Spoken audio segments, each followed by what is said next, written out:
Shut up and sit down. A disappointing journey essay. Essay on a disappointing journey for students and children in English. Bacon said that traveling is a kind of education among the younger people. Perhaps he had a journey in his mind as it gives experience and enables one to develop more courage.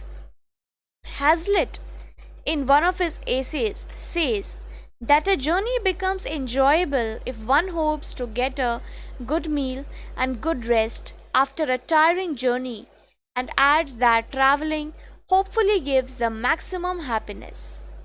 Perhaps he had no experience of a journey that could have been more instructive. It was a day of disappointments, but being an optimist, I did not attach much importance to bad omens. First of all, the taxi I hired for the station rattled noisily and emitted more smoke than an ordinary vehicle does.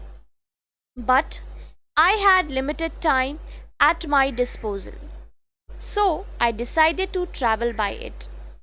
After a short distance, it started painting like an extremely tired giant and came to a sudden stop. It was the first disappointment. Somehow, I reached the station in a Tonga horse cart and found a long queue for the tickets. There were only a few minutes for the train to leave, but there was no hope of reaching the ticket window. This was the second disappointment. I decided to travel without a ticket and pay the fine during the journey. Boarding the train was itself an ordeal. Despite my healthy body, I was pushed like a shuttlecock and my luggage was mercilessly trampled upon. However, I managed to wriggle into a corner. There, I found some persons smoking cigarettes. As I could neither stand that smell nor budge an inch, I covered my nose with my handkerchief but still felt choked. As expected, the ticket checker came and I willingly told him about my inability to buy the ticket.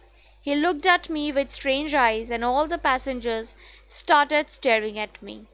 The ticket checker was not going to allow me to travel, but I protested and told him that if a passenger was prepared to pay the fine, he should be allowed to travel. After much argument, I convinced him and heaved a sigh of relief. When I reached my destination, I thanked God. I thought that I would meet my uncle and aunt with a broad smile, and their hospitality would make me forget the ordeals of the journey. I was dreaming of it while the rickshaw puller was pulling the vehicle in a half sleepy manner. To my great disappointment, I found that my uncle and aunt had gone to Shimla for a month and the house was locked. This was the greatest disappointment. I did not have much money to return. I do not want to recall this disappointing journey further because it makes me extremely sad.